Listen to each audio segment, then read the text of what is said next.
La maestra es licenciada en Derecho por la Universidad Autónoma Metropolitana.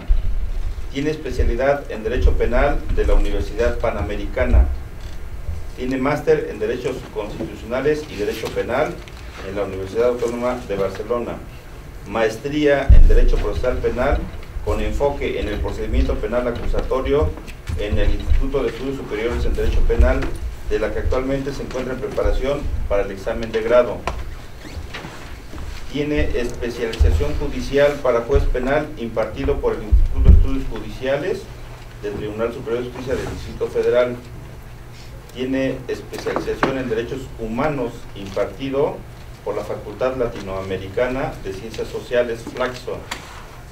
Estudios en aplicación de tratados internacionales en derechos humanos en la función judicial impartido por la CONATRIP. También tiene un taller sobre la aplicación de derechos humanos impartido por el Instituto Mexicano de Derechos Humanos y Democracia, Asociación Civil. Un curso avanzado de Sistema Penal Acusatorio y Derechos Humanos impartido por el Instituto de Derechos Humanos y Democracia, AC. Ha desempeñado los siguientes puestos: defensora de oficio en materia penal, secretaria proyectista de juzgado penal, secretaria de acuerdos de juzgado penal, secretaria proyectista de la primera sala penal, juez penal adscrita a los juzgados 37, 17 y 47 penales. Actualmente juez en capacitación para el nuevo sistema penal acusatorio, todos ellos en el Tribunal Superior de Justicia del Distrito Federal. Le damos la bienvenida a la licenciada Mora Brito y la dejamos para que haga su exposición. Gracias, maestra. Buenas tardes. Bueno, antes de empezar, a nombre del Tribunal Superior de Justicia quiero agradecer la invitación que me han hecho a mí, en especial al doctor Juan Ramos por las facilidades que me ha prestado para estar en este momento, en este lugar, y a ustedes por asistir a esta plática. Espero que queden contentos con lo que vamos a platicar. Bien, como una primera cuestión que es importante que mencionemos, sabemos todos que el nuevo sistema se rige básicamente por 4 principios que están previstos en la Constitución, que son el de publicidad, el de contradicción, el de continuidad, el de concentración y el de inmediación. Esto es muy importante que lo tenemos en cuenta en el desarrollo de la presentación, porque desgraciadamente los abogados tenemos la mala costumbre luego de hablar con términos que damos por hecho que todos los entienden. Entonces sí es importante que lo tengamos presentes, porque así me voy a referir al momento de estar desarrollando el tema. Hay varias opiniones en el sentido de las etapas que integran el procedimiento penal acusatorio. Hay quienes dicen que son 5 etapas, que son la de investigación, la intermedia, la de juicio, la de recursos y la de ejecución de sanciones. Hay otras personas que afirman que se tratan de 4 y que la de recursos no es una etapa propiamente dicha. Lo verdaderamente cierto es que al momento de revisar el Código Nacional de Procedimientos Penales, ustedes van a advertir que el Código refiere o hace la distinción de básicamente 3 etapas, que son la inicial o de investigación, que se divide a su vez en 2 etapas, que es la de investigación inicial, que es la que se lleva propiamente en sede ministerial, y la complementaria, que ya se lleva judicializada, es decir, con un control por parte del juez. En la etapa intermedia se divide en 2 fases. Es una etapa de depuración para dejar listo el juicio al juez que va a llevar a cabo la audiencia de juicio oral, y también tiene 2 fases, una escrita y una oral. En su momento vamos a señalar en qué consiste cada una de ellas. La etapa de juicio, que ustedes saben que es donde se toma la decisión final. Son básicamente de lo que vamos a hablar.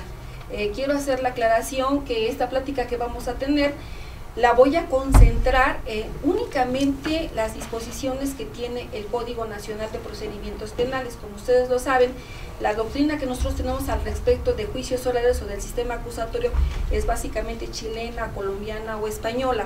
Y como hay diversidad de criterios, yo preferí, si ustedes así me lo permiten, concentrarme únicamente en el Código Nacional, pues va a ser la legislación que nos está rigiendo y que para el año que viene va a ser la base de toda la actuación, los actos procesales que vamos a desarrollar todos los abogados que vamos a tener contacto con el nuevo sistema. Y también quiero hacer la aclaración de que voy a concentrar más la plática en lo que constituye la etapa inicial. Primera, porque es muy rica en datos, muy rica al momento. Si ustedes revisan el Código Nacional, ocupa la mayor parte del articulado en la explicación de los actos procesales, las técnicas procesales, la actuación del Ministerio Público, la actuación de la defensa, y después en la oficializada o en la complementaria, la actuación que básicamente tiene el juez y que tienen las partes ante el juez de control, que con independencia de que, bueno, como veo difícil, todavía veo lejano el día en que en el tribunal llevamos una audiencia de juicio oral, pues la capacitación que se nos ha dado a nosotros, y además en lo que más se ha trabajado por parte de los compañeros que ya tienen las inscripciones en la fase inicial. Bien, vamos entonces a empezar con esto. Es importante señalar que voy a cambiar, es que no sé cómo cambiar, soy malísima en computación, perdón, pero soy de hojita todavía. Nada más abajo, sí, me va a ayudar la maestra si me lo permite, por favor. Perdón que parezca parada, pero es que tengo una lesión en la columna y me cuesta mucho dolor permanecer sentada mucho tiempo. Pero bueno, son los gajes del oficio de ser juez en un sistema escrito. Bien, en la investigación inicial vamos a ver que de acuerdo al Código Nacional de Procedimientos Penales, esta va, ahora sí, a dar inicio o va a arrancar con una denuncia, una querella o un acto, aquí es dato, o un acto equivalente. El objeto de la investigación inicial pues va a ser reunir los indicios, vea que los indicios de la denuncia, bueno, de la investigación que se realice, para en su caso hacerlos valer ante el juez al momento de ejercitar la acción penal en el Ministerio Público. Básicamente se va a centrar la actuación de la investigación inicial en reunir los datos de prueba para establecer la existencia de un hecho que la ley señale como delito y para acreditar o establecer la probable intervención o participación del imputado en la comisión de ese hecho. De lo anterior podemos observar, y lo vamos a manejar ya desde este momento, que a diferencia del sistema tradicional en donde los jueces juzgábamos el derecho, establecíamos la existencia de los elementos que contenía la descripción típica, ahora el nuevo sistema está concentrado en lo que constituye el hecho. Esto van a ver más adelante que va a dar lugar a que la calificación o clasificación jurídica pueda cambiar en cualquier momento sin que esto cause agravio a la garantía, al derecho de defensa, mientras no se transgredan los lineamientos del hecho que quedó establecido en el auto de vinculación. Bien, entonces, una vez echada a andar la maquinaria, va a dirigir el Ministerio Público su objetivo a la adquisición de datos de prueba para poder reunir los requisitos que marca la ley, y en esta labor de investigación va a poder llevar a cabo ¿cómo se llama? Actos de investigación y técnicas de investigación. Aquí es técnicas de investigación. Les ofrezco una disculpa por esos errores, pero soy mamá de una hija que me ayuda, pero no tiene nada que ver con el derecho, y esto lo hice en las tardecitas, en el tiempito que me dejó la capacitación, pero espero comprendan mi posición. Bueno, en cuanto a las técnicas de investigación, entre las más destacadas y más novedosas que trae el nuevo sistema está la cadena de custodia, que está prevista en el artículo 227. Como ustedes lo dirán en el mismo artículo 227, la cadena de custodia constituye una técnica a través de la cual el Ministerio Público va a recabar los indicios o los vestigios que haya dejado el hecho delictivo, los va a embalar y los va a resguardar con el objetivo de que estos permanezcan a través del procedimiento en el estado en que fueron encontrados o al momento de su hallazgo. Los responsables de poder hacer esta recopilación de datos en las circunstancias en que fueron encontrados y que estos no se adulteren, pues van a ser las primeras autoridades que lleven al lugar de los hechos. Puede ser desde el policía o el Ministerio Público, los peritos, y conforme vayan llegando van a tratar de resguardar el contenido de los vestigios que haya dejado el hecho. En cuanto a los actos de investigación, vamos a encontrar entre los más destacados, pero no es el único, lo que es la famosísima toma de muestras. Aquí sí se ve un avance muy importante en el sentido de que se han retomado principios bien importantes del derecho internacional de los derechos humanos, y eso se va a ver a través de que este acto de investigación, que está dentro del capítulo de las técnicas de investigación, pero también en los actos de investigación, como van a ver en el artículo 270, se van a dividir en dos tipos de actos: los que requieren de autorización judicial y los que no requieren de autorización judicial.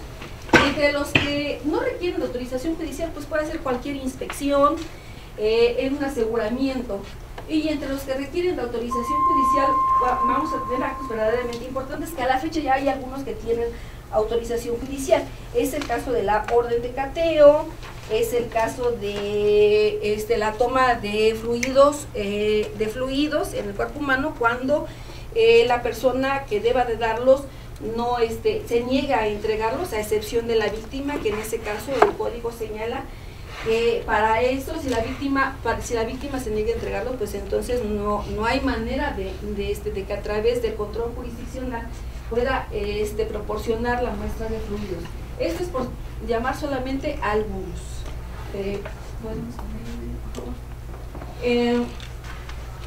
También quiero decirles que un reto más difícil que poder entender el código fue poderlo resumir. Ojalá que lo logré. Bueno, una vez que el Ministerio Público echa a andar todo lo que es la investigación y se dedica a recabar los inicios que dejó el delito, los vestigios que dejó el delito, a embalarlos, a almacenarlos, a trasladarlos, a almacenarlos, a resguardarlos para que queden, si es posible, en su forma original ante el juez de control, y terminada la investigación, vamos a advertir que tiene las siguientes decisiones del Ministerio Público. El Ministerio Público, en primer lugar, podrá, una vez terminada su investigación, podrá abstenerse de investigar cuando advierte que de los datos de prueba que recabó a través de los indicios, pues estos no constituyen delito. Va a determinar el archivo temporal cuando considere que no se ha generado con esa investigación, con esos datos de prueba, una línea de investigación consistente, fuerte, que le ayuda a sostenerla ante el juez de control. Y en el ejercicio de la acción penal, que la va a verificar en el caso de que considere que con los datos de prueba obtenidos se actualiza alguna causa de exclusión de delito, de extinción de la acción penal. También, como una forma de determinación de la investigación, están los criterios de oportunidad, que los vamos a ver enumerados en el artículo 256 del Código Nacional, y van a versar básicamente sobre delitos de pena no privativa de libertad o pena alternativa, o que teniendo una privativa, esta no excede la máxima señalada de 5 años.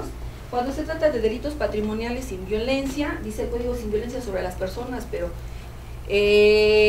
la jurisprudencia de nuestros tribunales federales nos ha establecido que solamente se elige como calificativa aquella violencia que se ejecuta sobre las personas y no sobre los objetos. Así es que bueno, es una enunciación que está de más, pero bueno, eso nosotros como abogados ya lo sabemos. En los delitos culposos, siempre que no concurra la fracción 1 del artículo 242 del Código Penal para el Distrito Federal, esto es, cuando el imputado no venga en estado de ebriedad o bajo el influjo de algún narcótico. Y luego, cuando por las consecuencias graves que cause el delito al imputado, la aplicación de la pena sea notariamente necesaria o desproporcionada. También tenemos que cuando la pena que pudiera imponerse carezca de importancia en relación con otra impuesta en un proceso anterior. Esto lo podemos ver muy claramente desde hace ya varios años. Con la Procuraduría tiene la costumbre o la política de que cuando tiene un concurso real o ideal de delito, sobre todo en el concurso ideal, generalmente consigna el delito de mayor pena y que merece prisión preventiva, y después deja un desglose para los restantes delitos como daño en propiedad ajena, lesiones, y eso provoca que el Ministerio Público rompa el concurso real.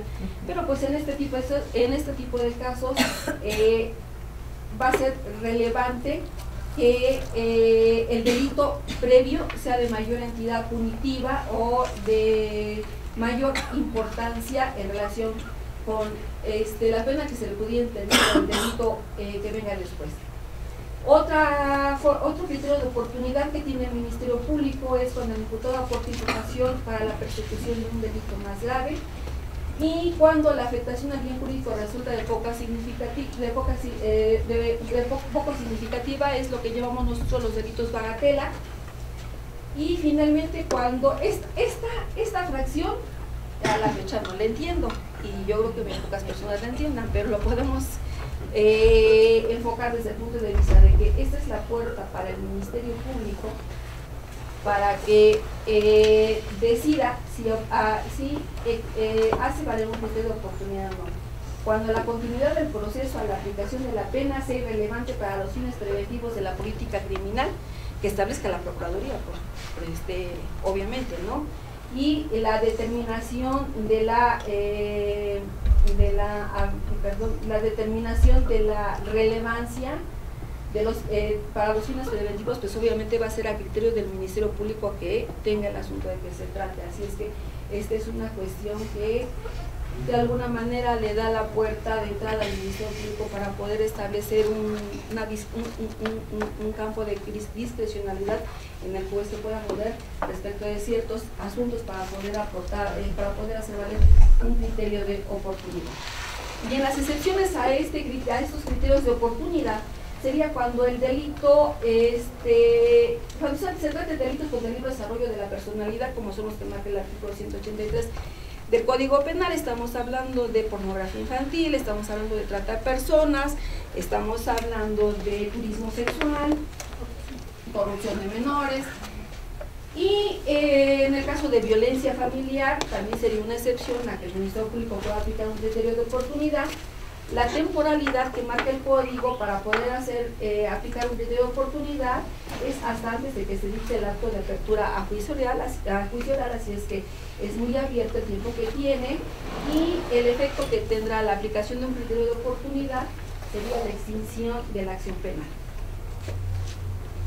Otra de los actos procesales que tiene el Ministerio Público en la etapa de investigación inicial es el pedimento ante el juez de control de la prueba anticipada. La prueba anticipada necesariamente se va a tener que resolver ante un juez de control y solamente se llevará a cabo en el caso de que el Ministerio Público o la parte que lo solicite por hacer la defensa justifique que el testigo vive en el extranjero y que por tal razón no va a poder presentarse a la audiencia de juicio cuando ésta tenga su celebración, o que por las condiciones de la persona se tema por su muerte, por el estado de salud o incapacidad física o mental que en su momento le impida acudir ante el juez de juicio para declarar.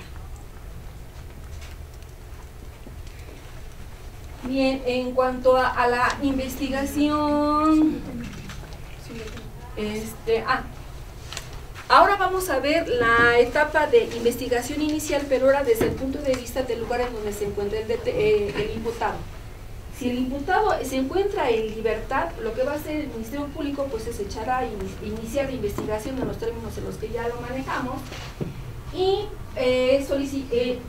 integrados los elementos que requiere el artículo 16 constitucional, acudir ante el juez de control para pedir una orden de aprehensión, una orden de comparecencia o una citación para que se presente ante el juez, y una vez señalada esta, se presentará o se llevará al imputado ante la presencia del juez. Es una forma de conducción del imputado ante el juez de control para que se le haga la formulación de la acusación.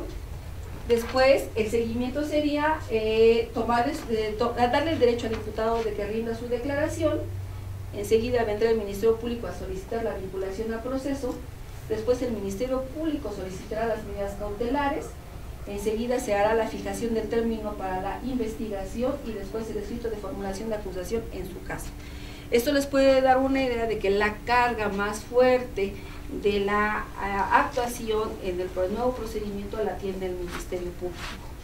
Básicamente el juez de control es un controlador de la calidad de la actuación que lleva a cabo el Ministerio Público y obviamente un garante de los derechos humanos de los sujetos involucrados en el procedimiento penal. Ahora bien, esto vamos a tratar de manera muy sencilla porque vamos a hacer especial énfasis y a detallar en cuando la investigación se maneja con detenido. Cuando la investigación se maneja con detenido, como ustedes ya saben, solamente se puede violar el derecho a la libertad, el principio de libertad de las personas, a través de la orden de aprehensión, que ya la vimos, y la flagrancia, en el caso de los institutos jurídicos de flagrancia y caso urgente. En el caso de la flagrancia, como ustedes ya lo deben de saber, la Constitución maneja ciertas hipótesis de flagrancia, sin embargo el Código Nacional viene ampliando la hipótesis de procedencia de la flagrancia. Así vamos a ver que esta hipótesis de la flagrancia por señalamiento, que se la voy a explicar a continuación, es una interpretación del contenido del código que evidentemente está a la consideración de todos nosotros, de todos ustedes. Esta es una interpretación que los jueces que estamos en capacitación hemos hecho a lo que se refiere el legislador para poder establecer esta hipótesis de flagrancia por señalamiento. Pero bueno, como ustedes ya saben, vamos a empezar por la primera, que la primera hipótesis de flagrancia es cuando la persona es detenido en el momento de estar cometiendo el hecho, que es la propiamente la más elocuente, la que conocemos perfectamente bien. La otra es cuando es sorprendido cometiendo el delito y es perseguido material e ininterrumpidamente porque es señalado por la víctima o el ofendido, un testigo o quien hubiera intervenido con él en el hecho, o se encuentren en su poder objetos, productos o instrumentos del delito, o se cuente con información o indicios que hagan presumir fundadamente su intervención en el hecho. Fíjense bien cómo la diferencia es bien clara. En el caso de la fracción segunda, el artículo 146, hay una, la inmediatez es un requisito, pero hay una persecución material e ininterrumpida. ¿Qué quiere decir? Que la persona sufre el evento y después de cometerlo es perseguida material e ininterrumpidamente. El señalamiento es previo a la detención. Ahí va el que me acaba de robar. Ajá. Ahora vamos a verlo en comparación con la flagrancia por señalamiento. En la flagrancia por señalamiento dice el código que se tendrá flagrancia por señalamiento para los efectos de dicha cuerpo de leyes cuando la persona es detenida inmediatamente después de cometido el hecho y no se ha interrumpido su búsqueda o localización. Por las mismas circunstancias que se maneja en la fracción segunda, dice el párrafo final, y porque es señalada por la víctima o por quien hubiera intervenido con el imputado en el hecho, porque es falta aquí cuando es señalado por un testigo, o porque se encuentran en su poder objetos o productos del delito, porque se cuenta con información o indicios que hacen presumir fundadamente su intervención en el hecho. Fíjense bien cómo en este caso ya no hay una persecución material. Aquí nosotros deducimos que lo que está pasando es que el imputado comete el evento delictivo y se va del lugar de los hechos. La víctima no lleva a cabo la persecución, pero sí ubica al policía o a la persona que lo apoya en la persecución del sujeto y dice, mira, se fue por allá o tiene tales características. O por lo que nosotros conocemos como C2, que es una central de la Secretaría de Seguridad Pública, que establece la existencia, que le informa al policía o a la patrulla, central de radio, oye, se cometió un hecho delictivo en tal lugar, en tales calles, el sujeto activo va vestido con las siguientes ropas. Sería en base a la información.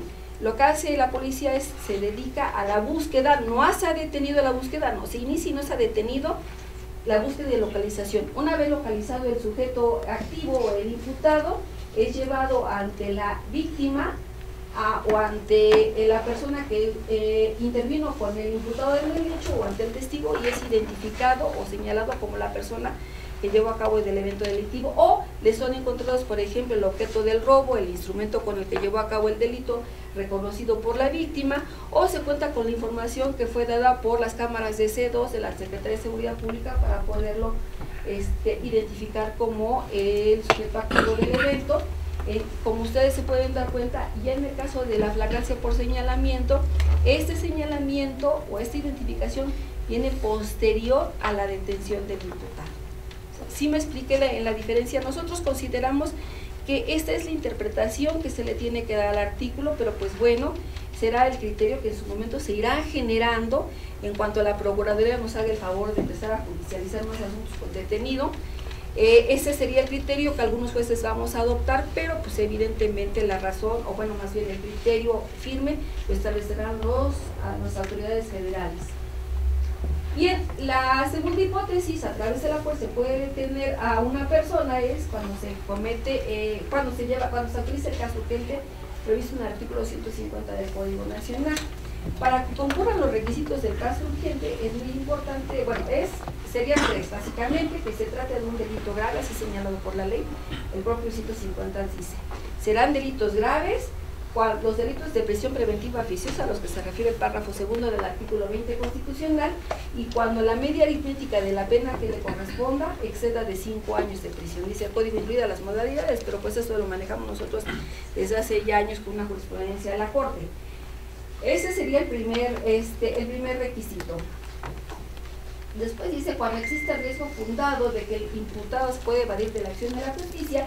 Y el último sería que por razón de la hora, el lugar o cualquier otra circunstancia, el Ministerio Público no pueda acudir ante el juez de control a pedir una orden de aprehensión, que dicho sea de paso se gira en un término de 24 horas y en audiencia privada.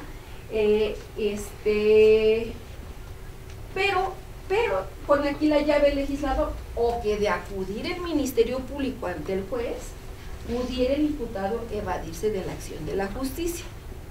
¿Vemos dónde está la puerta de salida? Pero fíjese que aún así esto es bien importante, aún así hay un avance, con todo esto hay un avance y un avance bien grande. En el caso de la flagrancia hay una retención de 48 horas, como lo establece el párrafo 10º del artículo 16 constitucional. Sin embargo, en el caso urgente, el código no lo maneja. Bueno, quiero decirles que incluso el término de las 48 horas no lo maneja ni el Código Nacional. Las 48 horas solo están manejadas por la Constitución. La Constitución, al momento de hacer su redacción en el artículo 16 constitucional, después de que habla de lo que es la flagrancia y los requisitos del caso urgente, después habla de la retención de 48 horas, donde parece que da a entender que la retención en el caso en el caso urgente puede llevarse a cabo después de haberse girado la orden de detención por parte del Ministerio Público. Sin embargo, de la propia lectura del artículo 150, nosotros podemos establecer que esa retención de la que habla, que parece que habla y como de una manera muy vaga la Constitución, no se va a llevar, no tiene que surtirse en el caso urgente por dos razones básicamente. Para que el Ministerio Público pueda girar una orden de detención en caso urgente, no nada más deben de concluir estos tres requisitos. Si estamos hablando de que el Ministerio Público tiene en sus manos un delito grave, es porque tiene los datos de prueba necesarios para poder establecer, por lo menos, al menos durante la investigación inicial, que tenemos un hecho que la ley señala como delito. Y si está girando una orden de detención en contra de una persona determinada, es porque tiene datos de prueba para establecer, al menos en la investigación inicial, que tiene identificado al sujeto como el probable interventor en el hecho. Entonces, serían datos suficientes para poder pedir una orden de aprehensión. De hecho, aquí lo dice en este párrafo, en el tercer requisito. No puede acudir, para que pueda girar una orden de detención, por razón de la hora o del lugar o cualquier circunstancia, no puede acudir ante el juez. ¿A qué? A pedir una orden de aprehensión, es evidente. No puede acudir a otra cosa ante el juez de control. Entonces, es evidente que cuando el Ministerio Público pida una orden de detención en caso urgente, es porque ya tiene los elementos que requiere el artículo 16 constitucional. ¿Qué implica esto? Que si ya tiene esos elementos es porque ya tiene terminada la investigación, por lo menos la inicial. Y entonces va a acudir ante el juez, entonces va a ordenar la detención del imputado para ser únicamente presentado ante el juez para hacer la formulación de imputación, para solicitar la audiencia de formulación de imputación.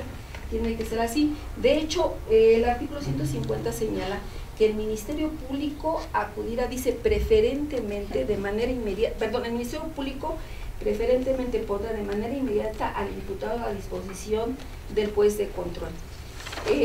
Esta circunstancia también podemos encontrar que encuentra eco preciso en el artículo 7º de la Convención Americana sobre Derechos Humanos, en donde también señala que los imputados deben ser puestos inmediatamente a disposición, una vez detenidos, puestos inmediatamente a disposición de la autoridad jurisdiccional. Entonces, el criterio que se está utilizando es que en el caso de flagrancia, sí va a haber una retención de la que habla el párrafo 10º del 16 constitucional para que se lleve a cabo la investigación y este término, que aquí también hay otra discusión, empezar a contar. Hay dos criterios: a partir de que lo detiene el policía de a pie o el ciudadano, hasta el momento en que lo pone a disposición del juez, y el otro criterio es a partir de que está a disposición del Ministerio Público y hasta que se pone a disposición del juez. Hay una tesis en cuanto a que sea puesto a disposición, perdón, en cuanto a que el término empieza a contar a partir de que es detenido, incluso por el policía de a pie. Existe una tesis de manera aislada, más corta, no recuerdo de qué colegiado, debe ser del primer colegiado del primer circuito seguramente, porque el Distrito Federal es el que más alimenta a la Corte, pero el criterio que hemos venido utilizando incluso en algunos cursos que nosotros hemos tenido con jueces de otras entidades federativas es de que este término empezará a contar a partir de que el imputado es puesto a disposición del Ministerio Público. Bueno, entonces la pregunta obligada sería: ¿qué pasa si el policía de a pie no lo pone inmediatamente, que lo detiene a disposición del Ministerio Público? Bueno, consideramos que eso daría lugar a una responsabilidad por parte del policía que lleva a cabo la detención. Perdón. El policía está obligado a ponerlo inmediatamente a disposición del Ministerio Así Público, lo marca la Constitución. para que empiecen a contar estas 48 horas antes de ponerlo ante el juez de control. Así es. Exacto. ¿Y qué pasa si, o sea, solo tiene sanción el policía, pero sigue el proceso normal? Sí. Okay. Eso no sería una violación grave. Lo que pasa es que aquí entran en juego varias circunstancias. ¿Cuánto tiempo transcurrió? Inmediatamente. Bueno, la cuestión sería interpretar el contenido de la palabra inmediatamente después. ¿Qué es inmediatamente después? Nos ponen el ejemplo mucho y es verdad. Si nosotros estamos en una comunidad como en el norte del país, en donde el Ministerio Público más cercano está a 3 horas en coche, pues entonces inmediatamente sería el tiempo que se tomaría en trasladar al imputado del lugar donde se detuvo ante el Ministerio Público. De ahí podemos establecer que entonces el término inmediatamente después tendría ese contenido. ¿Cuánto? El que le toma al policía el llevar a cabo el traslado de la persona y poner a disposición del Ministerio Público, que va a conocer de la investigación. Y eso es bien importante tomarlo en consideración, sobre todo en la Ciudad de México, donde con tantas marchas y con tantos eventos sociales que sufrimos, pues bueno, pues a veces es difícil hasta para nosotros llegar a cualquier diligencia judicial. No, aunque presentamos nuestra credencial después para que nos den el permiso de pasar, pues simplemente pues, no, la policía nos dice pásele, pero pues a ver, dígales a los manifestantes, ¿no? Entonces, pues ahí estaría el contenido. Como todo, utilizando uno de los principios de los derechos humanos, lo importante en este caso es contextualizar cada caso. Pero sí, ese es el criterio que se está adoptando, es el criterio que se ha utilizado todo este tiempo para poder contar el término de las 48 horas. Bueno, la otra pregunta sería: ¿qué hacemos si el Ministerio Público lo pone a disposición del juez después de las 48 horas que marca el párrafo 10º del 16 constitucional? Pues en este sentido yo les puedo decir con toda la sinceridad que todavía hay muchos criterios. Por ejemplo, yo tomé un curso con unos capacitadores uno de ellos era juez colombiano, y le planteaba a una juez de Morelos esta circunstancia, este problema que tenemos muchas veces de que el imputado es puesto a disposición en el reclusorio, pero la consignación nos llega 5 o 6 horas después, o que el imputado, ¿cuándo lo tenemos en el sistema tradicional puesto a disposición del juez? ¿Cuando llegó el expediente o cuando llegó el imputado al reclusorio? Cuando llegó al reclusorio. O cuando llegó el expediente. No. Yo también creo que cuando llega al reclusorio, pero ¿y si no llega el expediente? No pasa nada. No importa, pero ya está a disposición del juez ahí. Pero, ¿de cuál de los 28 jueces del reclusorio? ¿Sí me Claro. explico? Es un problema, es un problema. A mí me corresponde El criterio, profesora, es cuando llegue el archivo, ¿no? Cuando llegue el expediente. Pues es que de otra manera sabemos a qué juez le correspondió ese asunto. Exacto. Y sobre qué bases va el juez a ratificar la detención. Ustedes se acordarán del asunto de los disturbios que sucedieron el 1 de diciembre del 2012, cuando fue la toma de protesta del presidente de la República. Bueno, pues a mí me tocó este asunto. Fue un asunto con 69 detenidos. El término para de las 48 horas se venció a las 9 de la mañana. Sí. Del día 2 de diciembre. A mí el expediente, de acuerdo a las constancias que había en la averiguación previa, los imputados habían ingresado al reclusorio a las 9 de la mañana, exactamente al término. Sin embargo, a mí el expediente me llegó a las 5 de la tarde. Entonces, en ese sentido, bueno, pues además, quiero decirles que verificar si es legal la detención de 49 personas es una labor que humanamente exige muchísimo, hasta del mejor juzgador, no digamos una humilde juzgadora como lo soy yo. Entonces, lo que primeramente se hizo pues fue dividir el expediente en los lugares en que habían sido detenidos, que fueron tres lugares en donde se llevaron a cabo los detenidos, y estudiarlos entre las secretarias de Aforos y la Seguridad para poder establecer la detención. Evidentemente, si tomamos en consideración que el expediente me llegó a mí a las 5 de la tarde, el término de la detención, de la retención estaba vencido. Pero si tomamos en consideración que yo antes de esa hora no sabía quién le tocaba, bueno, pues entonces tendríamos, o que al momento en que llegó al reclusorio, no, pues entonces sí estaba dentro del término, porque los señores llegaron al término de las 48 horas a disposición del juez, nada más que no sabíamos de qué juez. De hecho, habíamos 4 jueces que habíamos sido convocados para llevar ese asunto, porque se quería dividir, pero al final de cuentas nada más se lo dejaron a uno. Yo me saqué la rifa del tigre, pues ya me dijeron, ¿no? Salí investigada, sancionada, recomendada. Eso sin contar la lesión de la cintura, el estado de mis nervios, pero bueno, es parte, son los gajes del oficio que tenemos todos, no nada más los jueces, también todos los abogados. En ese sentido, es importante que yo les diga que la Convención Americana, la jurisprudencia de la Corte Interamericana de Derechos Humanos sí ha tratado este tema del término. No en todos los países es igual. Por ejemplo, en Colombia es de 24 horas, y aún en Colombia todavía siguen estas discusiones. A mí me dio clase un juez de Colombia en el Instituto Mexicano de Derechos Humanos, y tenían la discusión, y en Colombia tenemos que, ¿cuántos años tendrán con el nuevo sistema? Pues más de 10 y los tienen. La Constitución es del 91. Fíjense. Tienen 20 años. Y todavía tienen estos problemas que nosotros todavía los seguimos viviendo. La Corte Interamericana sí ha tocado este tema, sí, por supuesto. Hay jurisprudencia de la Corte que interpreta el contenido del artículo 5º y 7º de la Convención Americana, y sí establece que el efecto de una violación al término constitucional de la retención sería la libertad del imputado.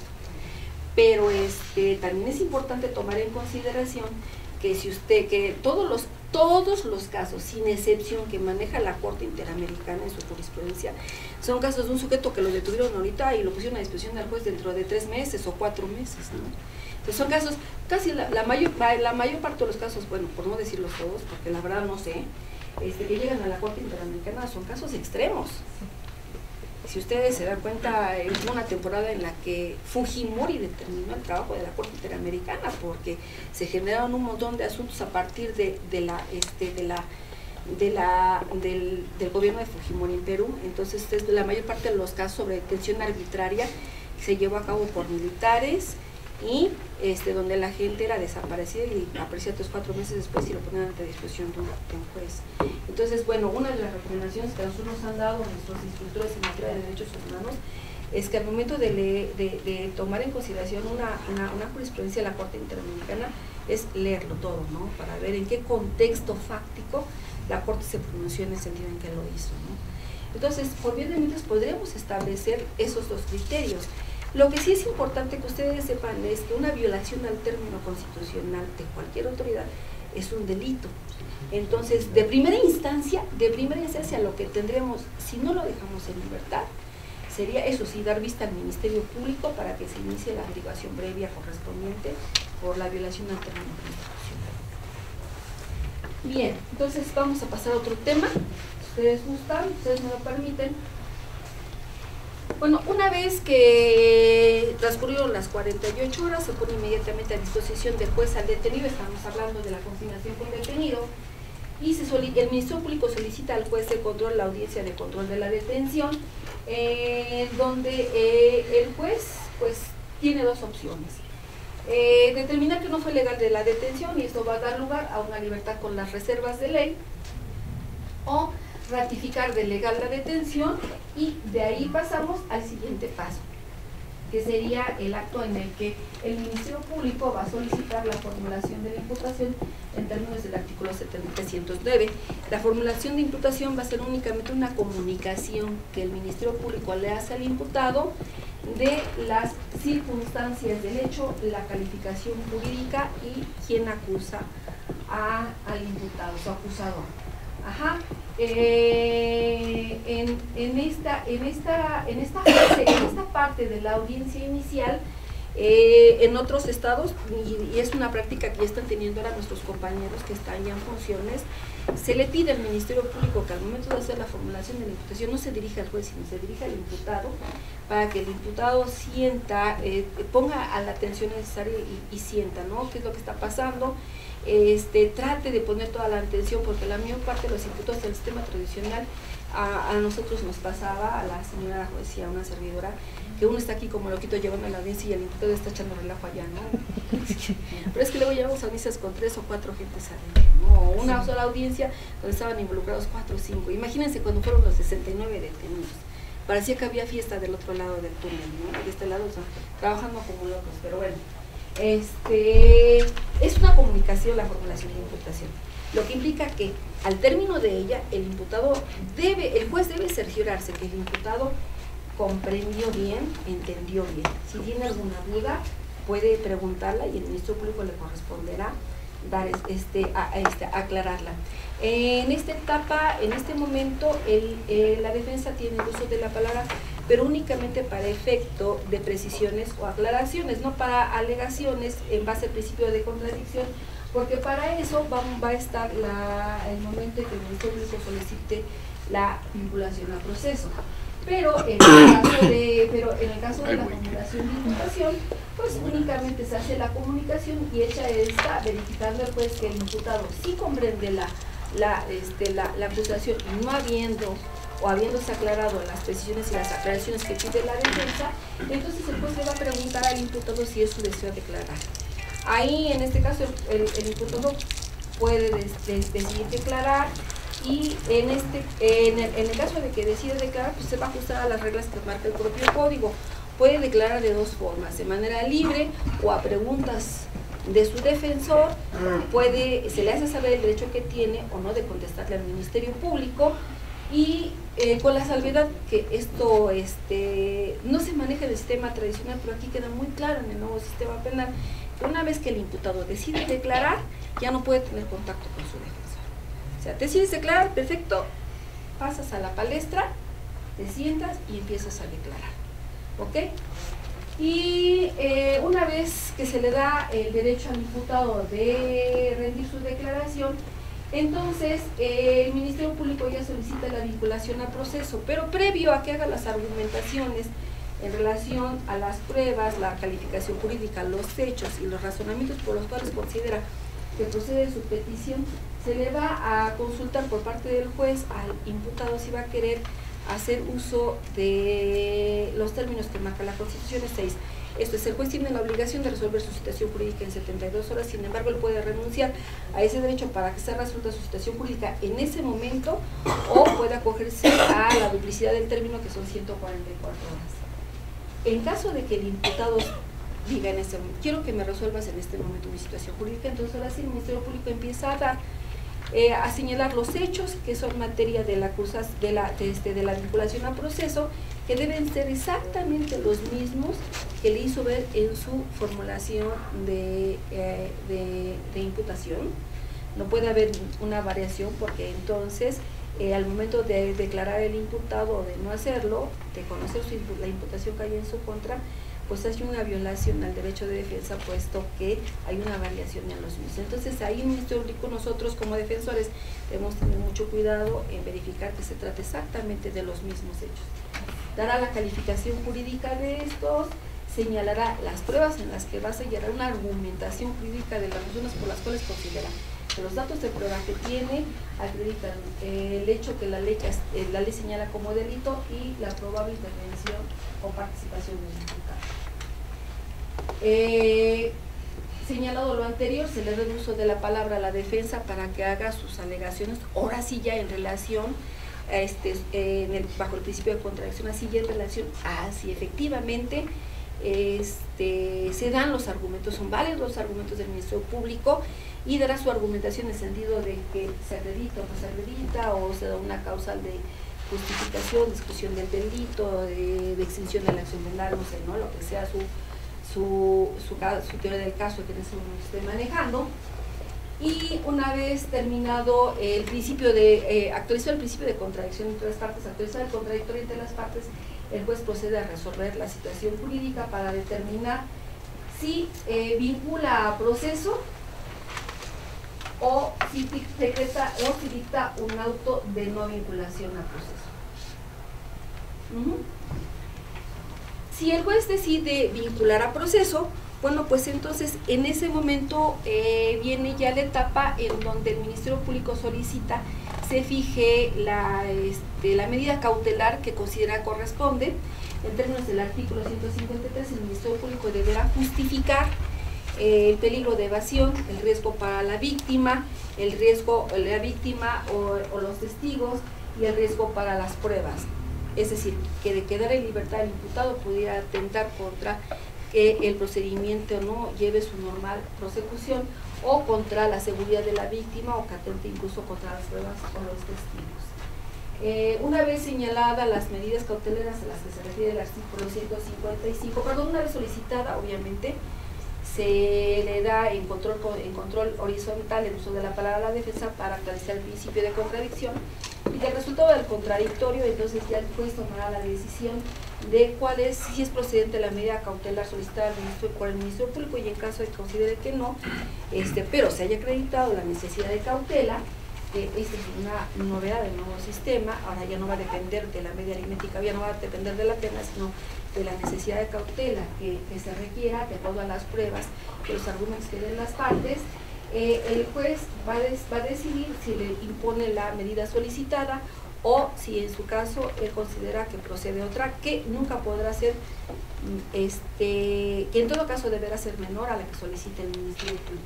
Si ustedes se dan cuenta, el de la prisión preventiva es la última fracción del artículo 155, pues porque le rige un principio de excepcionalidad. Esto es que primero habría que verificar si con los datos de prueba aportados la necesidad de cautela se cubre con las medidas cautelares previas a la prisión preventiva.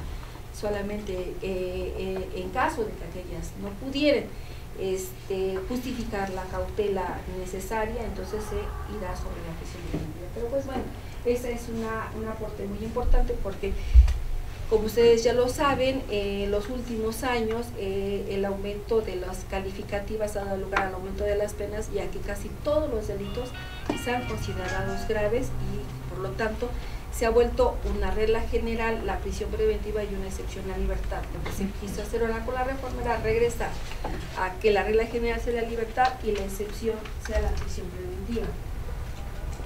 Bien, una vez que se determinó la medida cautelar, entonces se procederá a la petición del Ministerio Público para el cierre de la investigación complementaria, que de acuerdo al 321 del Código Nacional, la investigación complementaria tendrá una duración de 2 meses en delitos cuya pena de prisión, aquí es máxima, cuya pena de prisión no exceda de 2 años, y 6 meses fuera de esta circunstancia, es decir, cuando sea de 2 años, ¿no? En este caso, también se aplica el principio de contradicción para que la defensa también señale, porque puede ser que la defensa pida un término, el Ministerio Público pide un término de 1 mes, por ejemplo, y la defensa pide un término de 2, que también es perfectamente procedente, de acuerdo a lo que pida la defensa, ¿no? A los argumentos que de cada uno. Y señalada el plazo de la terminación de la complementaria, y llegado el término, el Ministerio Público puede tomar 2 decisiones. Puede solicitar una prórroga que nunca podrá exceder del término que como máximo marca el artículo 321, o dentro de los 15 días siguientes al cierre de la investigación complementaria podrá solicitar el sobreseimiento en caso de que se actualice alguna de las hipótesis del artículo 327, la suspensión del proceso en caso de que se actualice alguna de las hipótesis del 331, o formular acusación en términos del artículo 335. Ahora bien, en caso de que el imputado solicite se resuelva su situación jurídica dentro del término de las 72 o las 144 horas, es exactamente la misma metodología, salvo que la medida cautelar va a ser solicitada por el Ministerio Público después de que el imputado haya tenido la oportunidad de declarar, para asegurar su presentación a la audiencia donde se va a resolver su situación jurídica. ¿Hasta aquí vamos bien? Sí. Bien, muchas gracias. Bien, es importante señalar que dentro de todo este bagaje de normas, el Código Nacional nos da soluciones alternas y formas anticipadas del proceso. Esta es una novedad para nosotros, para todos nosotros, puesto que esto no existe en el sistema tradicional. Dentro de las soluciones alternas tenemos los acuerdos reparatorios y la suspensión del proceso a prueba. Los acuerdos reparatorios previstos en el artículo 186 del Código Nacional serán aquellos acuerdos celebrados entre el imputado y la víctima o el ofendido que de concretizarse, que de cumplirse darán lugar o tendrán como efecto la extinción de la acción penal. Los sujetos legitimados son únicamente el Ministerio Público, el imputado y la víctima, y las hipótesis de procedencia son tratándose de delitos que se persigan de querella o por acto equivalente o que admitan el perdón, bueno, todos los de querella admiten el perdón, los culposos y los patrimoniales que se hayan cometido sin violencia. Excepciones serían las siguientes: cuando el imputado haya celebrado otros acuerdos previamente por delitos dolosos, salvo que haya transcurrido un término de 2 años de cumplimiento del último acuerdo a la fecha del que se va a celebrar el siguiente, o cuando se trata de un delito de violencia familiar, o cuando el imputado haya incurrido un acuerdo previamente, salvo que haya sido absuelto o hayan transcurrido 5 años desde la fecha del incumplimiento hasta la fecha del nuevo acuerdo. La oportunidad la marca el artículo 188 y será desde la presentación de la denuncia o querella hasta antes de decretarse el auto de apertura juicio oral, lo que implica que puede darse un acuerdo reparatorio en la investigación inicial. La respuesta sería sí. Bien. Maestra, una pregunta. En el caso de cuando es violencia intrafamiliar, se propone por salvaguardar el término, ¿se puede perdonar, digamos, dar el perdón anticipado del término que maneja, o no se puede? Porque maneja como una excepción sí, a que se pueda dar, pero ¿sería para hacerlo antes o después por el término? Porque se me hace mucho, si ya es reincidente, digamos, en una violencia familiar, pues esperar tanto tiempo, porque esas situaciones pues, son muy repetitivas, ¿no? No, un acuerdo reparatorio nunca procederá en caso de que se trate de un delito de violencia familiar. No hay posibilidad de acuerdo reparatorio. Y bien, los acuerdos reparatorios pueden ir en 2 sentidos, pueden ser de realización inmediata o diferida. Cuando es diferida, aunque las partes no pongan término, debemos entender, según de acuerdo al código, que se tiene un término que no podrá exceder de 1 año para que se dé el cumplimiento del acuerdo reparatorio. En el caso de que el acuerdo reparatorio se dé durante la investigación inicial, será el Ministerio Público quien deberá aprobar el acuerdo, y en el caso de que se dé en la complementaria, será el juez de control el que deberá hacer tal aprobación. los efectos de un acuerdo probatorio que se cumplimentó en los términos pactados, pues será la extinción de la acción penal en términos de lo que marca el artículo 186, parte ¿okay? Disculpe. ¿Alguna otra pregunta? Díganme. ¿Qué pasa si en el acuerdo reparatorio hay incumplimiento en el pago? Mande. Vamos a ver que se crea un acuerdo reparatorio a un tiempo determinado, ¿verdad? Y como siempre pasa, no se cumple. ¿Qué pasa? Ah, bueno, pues acude ante el juez de control para hacer de esta circunstancia de conocimiento, y lo que pasa es que el juez deja sin efecto el acuerdo reparatorio y continúa el procedimiento en la etapa en que se quedó. Porque ya ve que antes hacíamos eso, bueno, malamente a los se hacía, ¿verdad? Y ya lo hacíamos civil, muchas veces, los acuerdos. Algunas veces. ¿Verdad? Sí. Pero ahora ya no es así. Pues a mí no me tocó ninguno, no, ya no es así. Ahora el código así lo marca. La otra solución alterna que marca el código en el artículo 171 pues es la suspensión condicional del proceso. La suspensión es el planteamiento formulado ante el Ministerio Público o por el imputado, que contendrá un plan detallado del pago de la reparación del daño y el sometimiento del imputado a alguna de las condiciones que marca el artículo 195. Hay varias condiciones: no hacer caso de la víctima, no tener contacto con ella, no acudir a los lugares donde ella se reúne.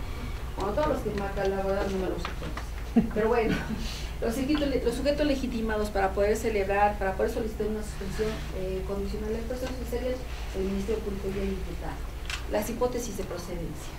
Primero, que se haya dictado auto de vinculación al proceso, en razón de que el delito debe ser de aquellos cuya media aritmética de la pena no exceda de 5 años de prisión, y que no exista oposición fundada de la víctima, como en el caso el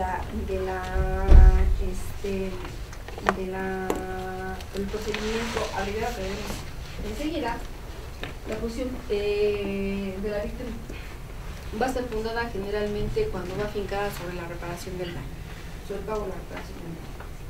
La oportunidad se va a llevar, se puede solicitar, se puede celebrar se puede llevar a cabo una suspensión condicional del proceso una vez dictado el auto de vinculación del proceso y hasta antes de dictar el auto de apertura judicial. Los efectos serían, en términos del artículo 199, igual la extinción de la acción penal. Y una forma anticipada, la única forma anticipada de determinación del proceso, pues lo sería el procedimiento abreviado, regulado por el artículo 201 del Código Nacional. Esta la única parte facultada para solicitarla es el Ministerio Público. Es una facultad reservada únicamente a dicho sujeto procesal, y la petición deberá contener la formulación de la acusación, en la que, como ya veremos adelante, se contemplará la pena que se va a solicitar de acuerdo a los lineamientos que enseguida vamos a ver. Los datos de prueba que la sustentan, los hechos, la clasificación jurídica, la pena que se solicita, como ya dijimos, y la forma de cumplir con la reparación del daño.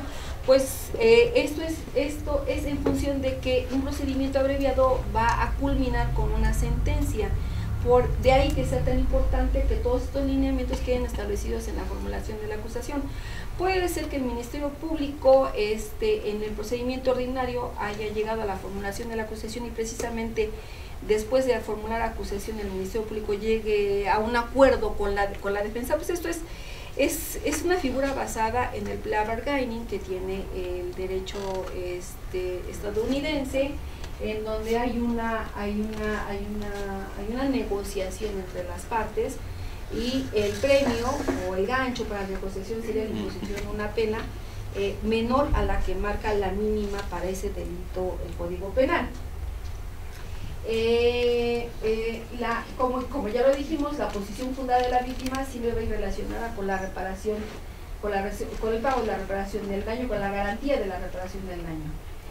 Para que proceda el procedimiento abreviado es requisito que el imputado primero señale estar informado del derecho que tiene a ser juzgado en una audiencia de juicio oral, y que acepte los términos, y que acepte ser sancionado y ser conocer los alcances del procedimiento abreviado, esos serían los requisitos, y que a pesar de conocer tal circunstancia, acepte, consienta en adecuarse al procedimiento abreviado para su juzgamiento. Que se admita otra vez que admita su responsabilidad en el delito, circunstancia que no necesariamente dé lugar a que se venga una sentencia condenatoria. Nosotros nos tocó ir a pasantías en Chihuahua y vimos 2 audiencias en las que, a pesar de que era un procedimiento abreviado, los jueces absolvieron. Pues esto en función de que una confesión, una aceptación de los hechos no necesariamente tiene que dar lugar a una condena. Entonces hay esta visión del procedimiento abreviado que es muy importante. Bien, y la final es que acepte ser sentenciado en base a los medios de convicción que exponga el Ministerio Público de la Fundación de Acusación.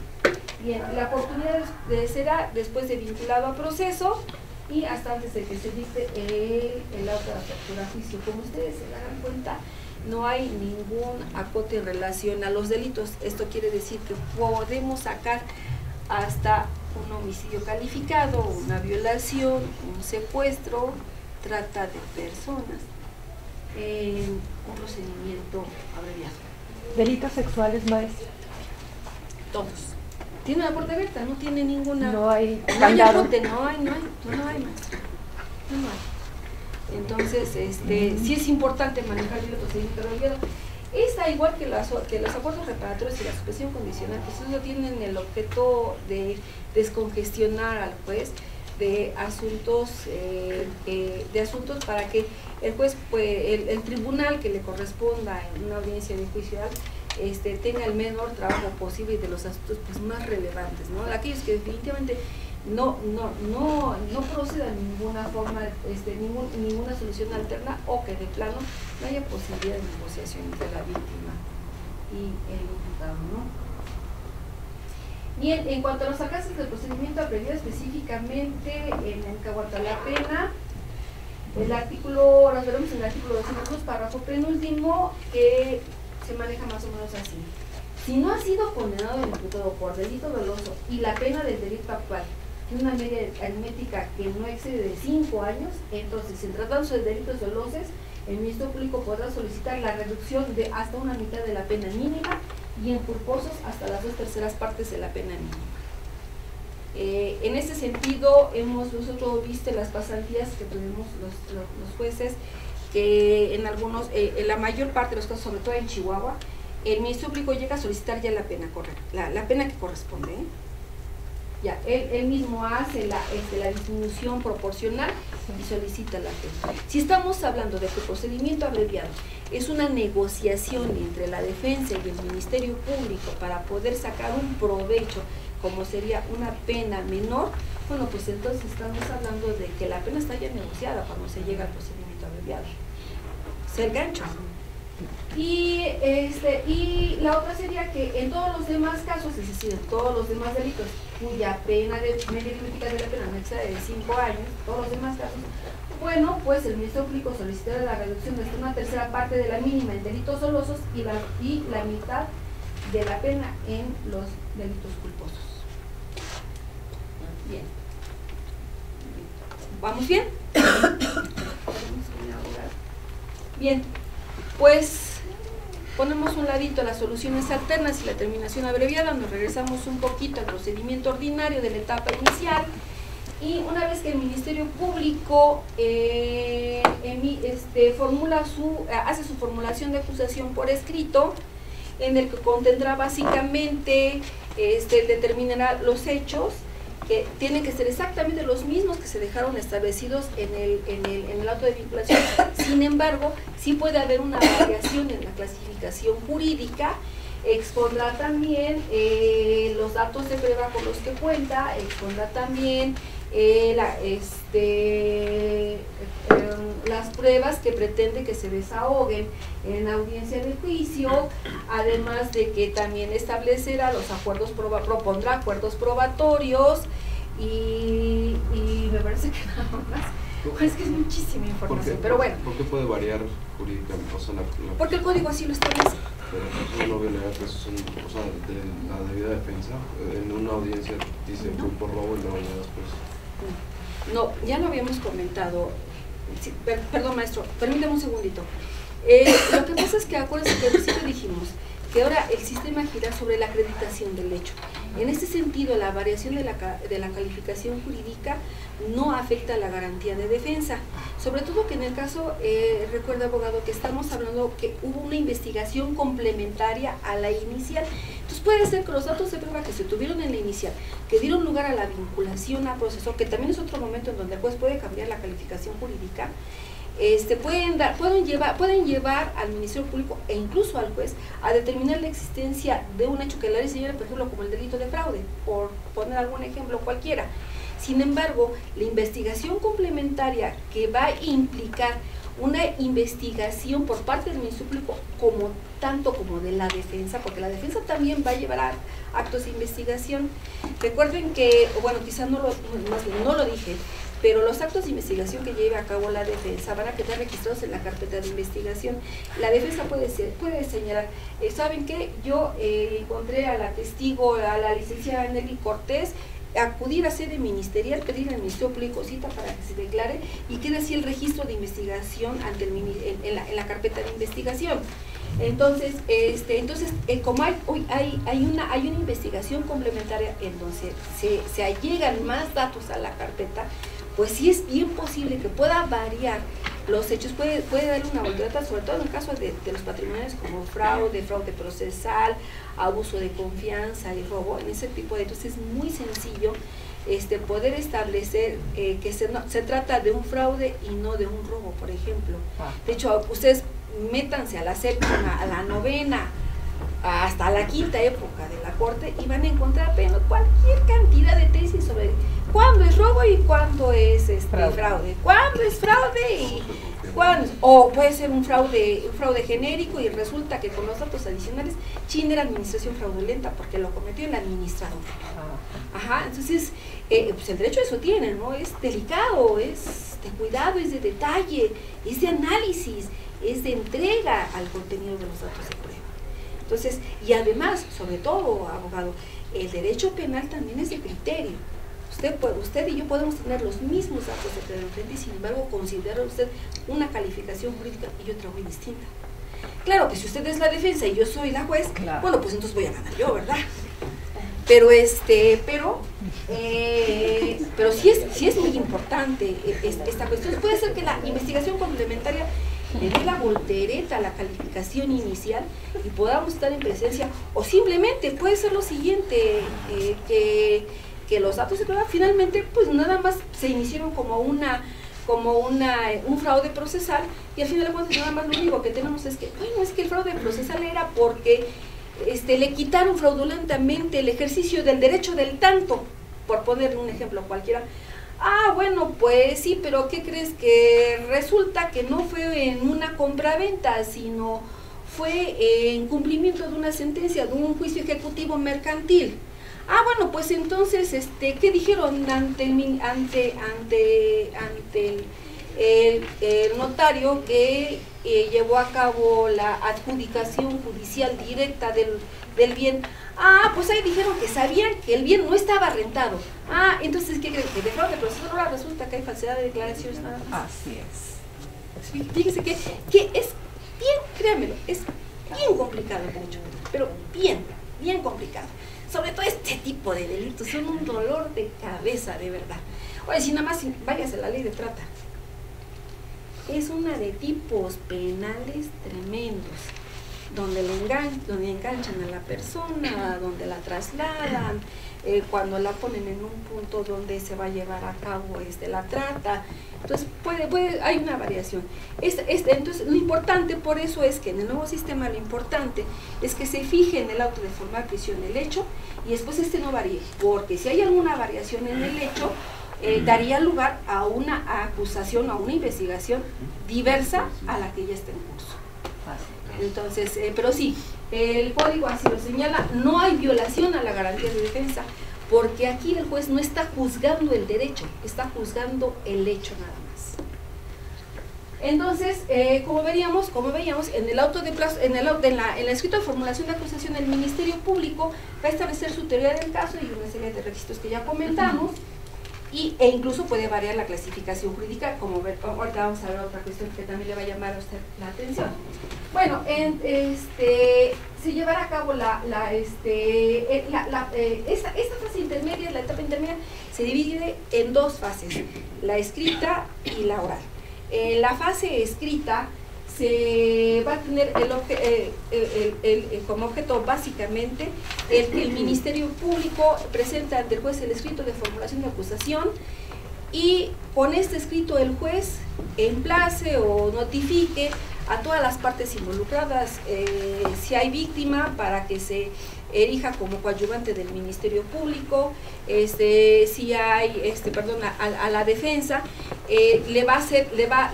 al hacerle ver cuáles son las pruebas que pretende ofrecer para que se desahoguen en la audiencia de juicio oral, va a hacer su descubrimiento probatorio, y al mismo tiempo la defensa, al conocer el descubrimiento probatorio del Ministerio Público, le va a hacer su descubrimiento probatorio en base a los datos de prueba y a medios de prueba. Aquí ya son medios de prueba en la fase intermedia, en base a los medios de prueba que haya recabado, para que las partes involucradas tengan conocimiento de todas las pruebas que se van a ofertar en la fase oral, para poder establecer cuáles, para poder depurar y saber cuáles van a ir a la audiencia de juicio oral.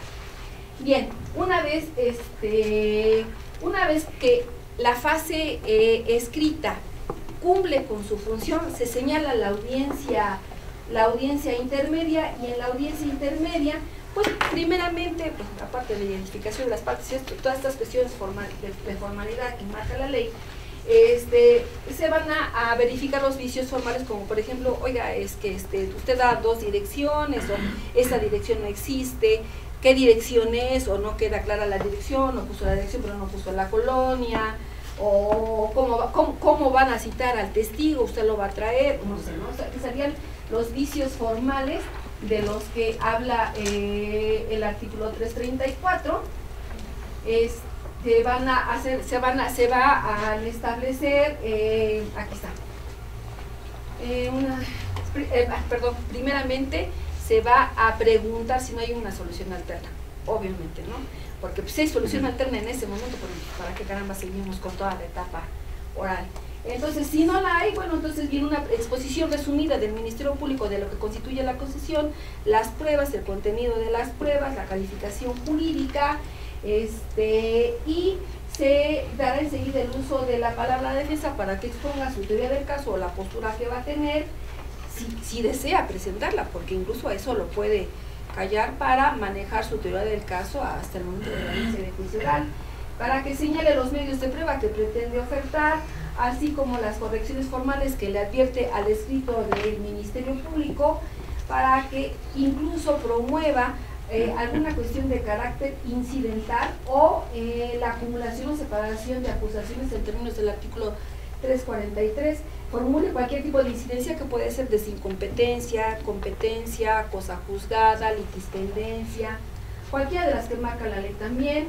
Una vez resuelto las cuestiones incidentales que se hayan presentado, el juez va a preguntar si hay acuerdos probatorios, y en ese momento se entra al estudio de los acuerdos probatorios para poder establecer sobre qué hechos se van a establecer los acuerdos probatorios, para que esos ya no sean materia de análisis o de prueba, de examinación durante la audiencia de juicio oral. Pues acuérdense que es una audiencia de depuración esta, y después se va a entrar a lo que implica la fase de exclusión de pruebas. Esto es, se va a establecer el objeto y pertinencia de cada prueba que se está ofreciendo, y en base a ello se va a admitir o se va a excluir la prueba. Claro, todo esto a base del contradictorio entre las partes, para finalmente dictarse el auto de apertura a juicio oral, en donde se van a establecer un resumen de lo que pasó en la audiencia, básicamente. Y entramos a la última etapa, que es la etapa de juicio.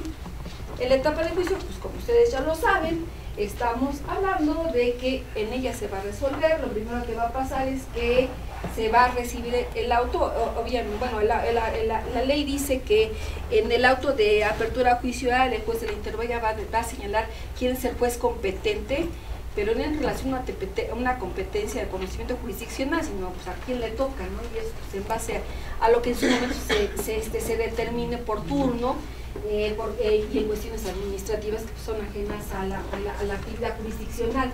pero que lo va a llevar a cabo la unidad de gestión judicial. La fecha de audiencia para juicio se fijará, se celebra no antes de 20 ni después de 60 días naturales contados a partir del auto de apertura, y tiene básicamente estas partes. Se llevan a cabo unos alegatos de apertura en donde iniciará el Ministerio Público, donde también puede variar la calificación jurídica de los hechos. Y terminaremos con los alegatos de apertura de la defensa, en donde expondrán su teoría del caso, que como ustedes saben va a contener 3 elementos: el fáctico, el jurídico y el probatorio. Y se llevan a cabo, y van a señalar también en qué orden desean las partes que vayan a desahogar las pruebas. Enseguida se procederá al desahogo de pruebas, después vendrán los alegatos de clausura, el cierre del debate, la deliberación del tribunal, si es un tribunal colegiado, y después vendrá la emisión del fallo. Si es absolutorio, se levantarán las medidas cautelares y se cancelarán las garantías que se hubieran exhibido. Si es condenatorio, se citará para que dentro de los 5 días siguientes se celebre la audiencia de individualización de sanciones y reparación del daño. Obviamente las pruebas que se van a desahogar en esta audiencia también habrán de haber sido ofrecidas, y también debió de haber acuerdos probatorios en la etapa intermedia en el auto en los escritos que cada una de las partes presenta ante el juez. Y una vez celebrada la audiencia de individualización de las sanciones y de la reparación de los daños, se impondrán las penas que correspondan, y la redacción de la sentencia será dentro de los 5 días siguientes. Y bueno, abogados, pues espero que les haya hecho algún provecho esta presentación. Muchas gracias. Gracias por escuchar. Gracias.